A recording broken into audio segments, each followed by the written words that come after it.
Hello, नमस्कार guys. आप सभी का स्वागत करते हैं प्रभात स्टडी यूट्यूब चैनल में। जय हिंद, जय Bharat.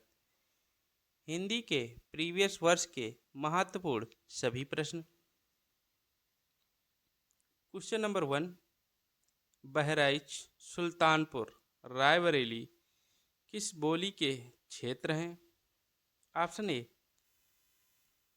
Chhattisgarhi, option B Bagheli, option C Brajbhasha, option D Awadhi. ये सभी बोलियां अवध क्षेत्र के जिले हैं। अवध क्षेत्र के अंतर्गत लखनऊ, रायबरेली, सुल्तानपुर, बहराइच, सीतापुर ये सभी अवधी बोली के अंतर्गत आते हैं।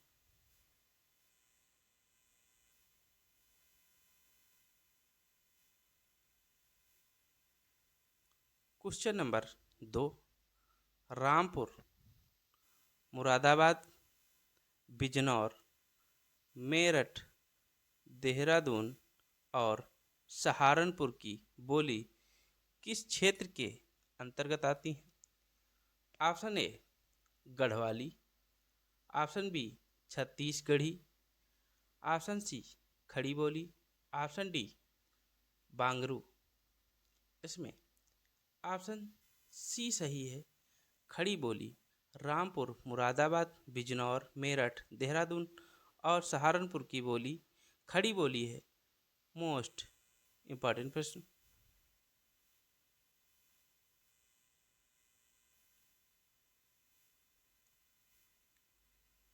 Question number 3। मछली के समान आँखों वाली के लिए एक शब्द क्या होगा?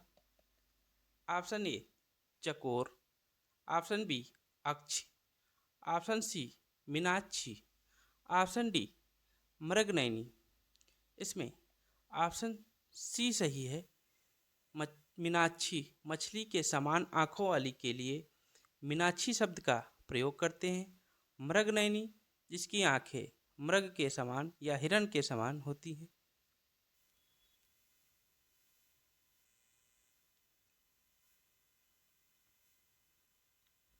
Question number 4। उत्साह स्थायी भाव से किस रस की निष्पत्ति होती है? ऑप्शन ए शांत रस, ऑप्शन बी भयानक रस, ऑप्शन सी रौद्र रस, ऑप्शन डी वीर रस। इसका ऑप्शन डी सही है, वीर रस का स्थायी भाव उत्साह होता है।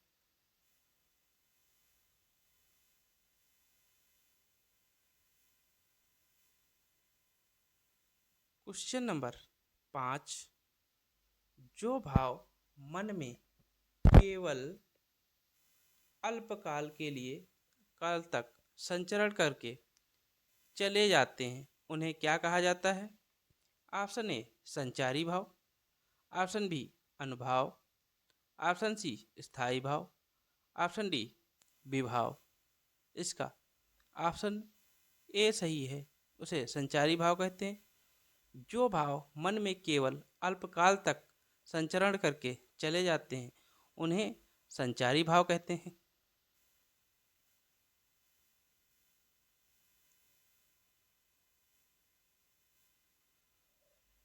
Question number 6। निम्नलिखित में से नासिक व्यंजन कौन सा है?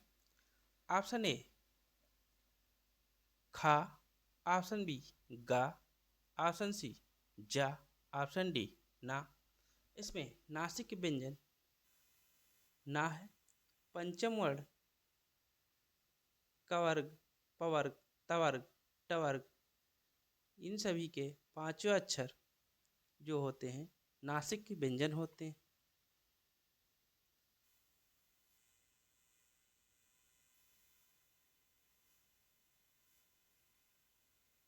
Question number 7। वर्ण तालिका के अनुसार ह्रस्व, दीर्घ और प्लुत क्या है? ऑप्शन ए स्वर, ऑप्शन बी व्यंजन, ऑप्शन सी मात्रा, ऑप्शन डी विसर्ग। इसमें वर्ण तालिका के अनुसार ह्रस्व, दीर्घ और प्लुत ये सभी स्वर होते हैं। स्वर तीन प्रकार के होते हैं: ह्रस्व स्वर, दीर्घ स्वर और प्लुत स्वर।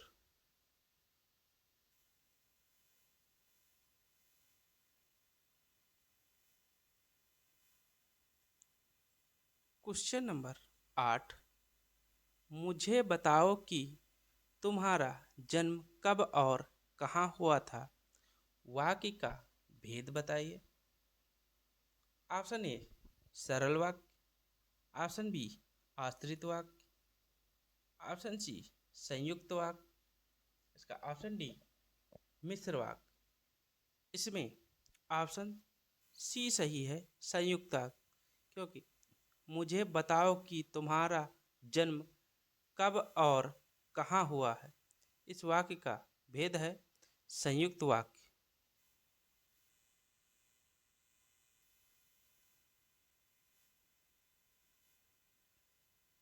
क्वेश्चन नंबर 9, रिपोर्ताज किस भाषा का शब्द है। ऑप्शन ए फ्रांसीसी भाषा का, ऑप्शन बी अंग्रेजी भाषा का, ऑप्शन सी पुर्तगाली भाषा का, ऑप्शन डी जापानी भाषा का। रिपोर्ताज फ्रांसीसी भाषा का शब्द है। इंपॉर्टेंट प्रश्न।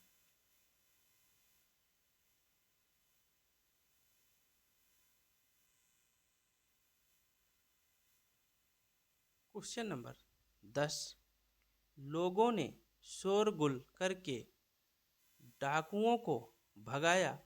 उपरोक्त वाक्य में कारक बताइए। ऑप्शन ए कर्ता कारक, ऑप्शन बी करण कारक, ऑप्शन सी संप्रदान कारक, ऑप्शन डी कर्म कारक। इसमें ऑप्शन डी सही है, कर्म कारक। कर्म कारक क्यों होगा? डाकुओं को भगाया, कर्ता ने कर्म को, इसमें कर्म है डाकू।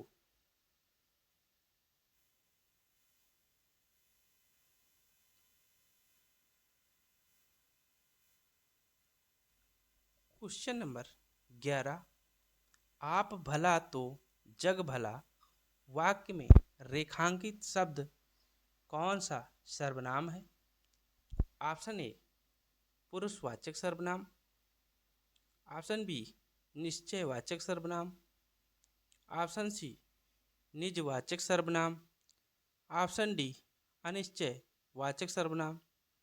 इसमें ऑप्शन सी सही है, निजवाचक सर्वनाम। आप, आप में आप हुआ, स्वयं हुआ, ये सभी निजवाचक सर्वनाम के अंतर्गत आते हैं।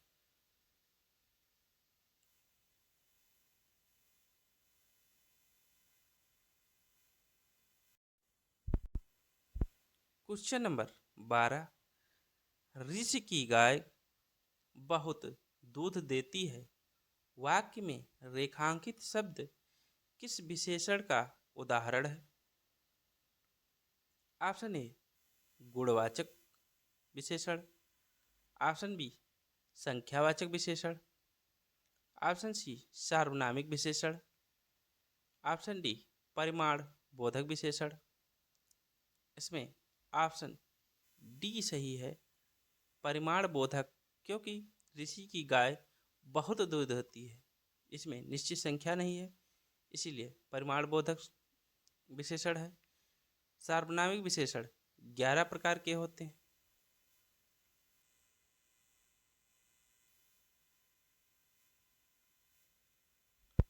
क्वेश्चन नंबर 13, वह पढ़ता है लेकिन बात भी बहुत करता है।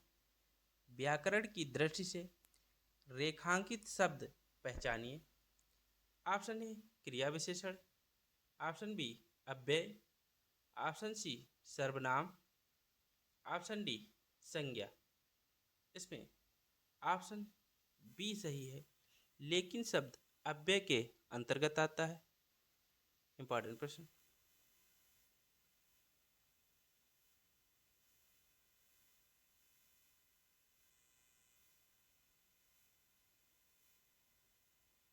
क्वेश्चन नंबर 14, धातुष्मा शब्द में प्रयुक्त संधि है।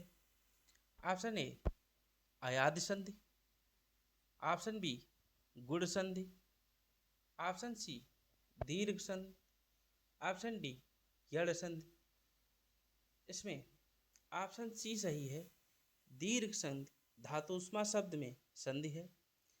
धातुष्मा शब्द का संधि विच्छेद धातु धन उष्मा, धातुष्मा का संधि विच्छेद है।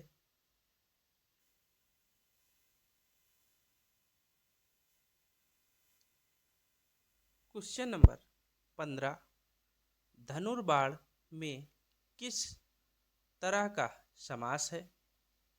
ऑप्शन ए तत्पुरुष समास, ऑप्शन बी बहुव्रीहि समास, ऑप्शन सी कर्मधारय समास, ऑप्शन डी द्वंद्व समास।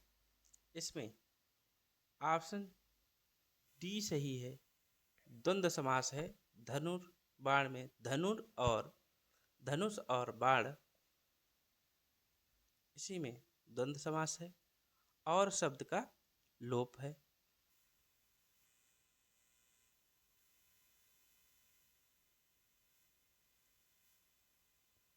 क्वेश्चन नंबर 16, इनमें मूक का अनेकार्थी शब्द कौन सा नहीं है?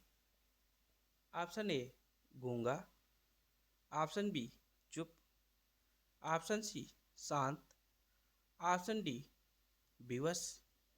इसमें ऑप्शन डी सही है, विवश शब्द मूक का अनेकार्थी शब्द नहीं है।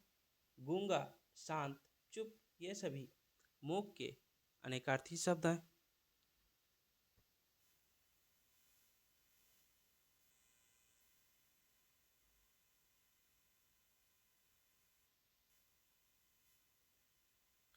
क्वेश्चन नंबर 17, भूगोल का विलोम शब्द क्या होता है?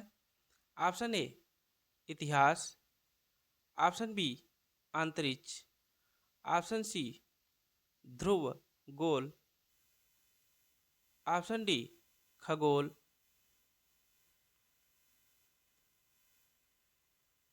इसमें ऑप्शन डी सही है, भूगोल का विलोम शब्द खगोल होता है।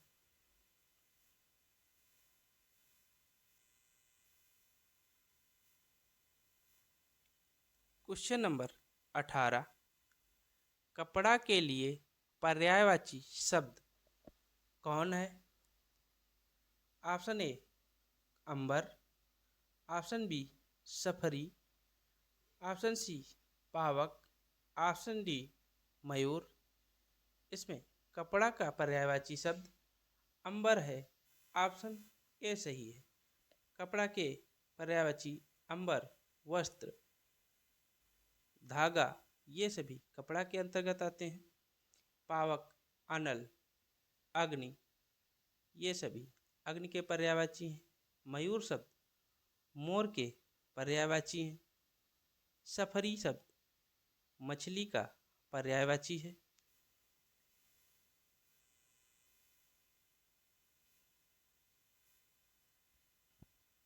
क्वेश्चन नंबर 19, जिसे अपनी जगह से अलग कर दिया गया हो के लिए एक शब्द है।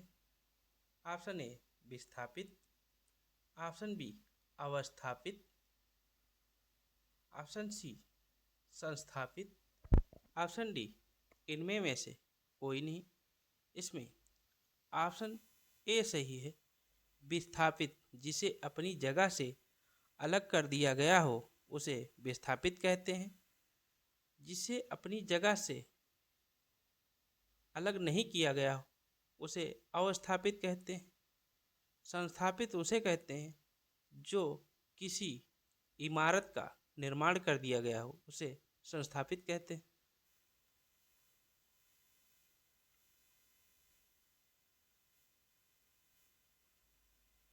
क्वेश्चन नंबर 20, नागरी प्रचारी सभा की स्थापना किसने किया था? ऑप्शन ए श्याम सुंदर दास ने, ऑप्शन बी रामचंद्र शुक्ल ने, ऑप्शन सी संपूर्णानंद ने, ऑप्शन डी हजारी प्रसाद द्विवेदी ने। इसमें ऑप्शन ए सही है, श्याम सुंदर दास ने नागरी प्रचारी सभा की स्थापना की थी? वेरी वेरी इंपॉर्टेंट प्रश्न। दोस्तों, चैनल को सब्सक्राइब, लाइक एंड शेयर करिए। बेल आइकन पर क्लिक करके वीडियो के सभी नोटिफिकेशन प्राप्त कर सकते हैं। कमेंट में ज़रूर बताइएगा सेशन कैसा लगा। Thank you guys.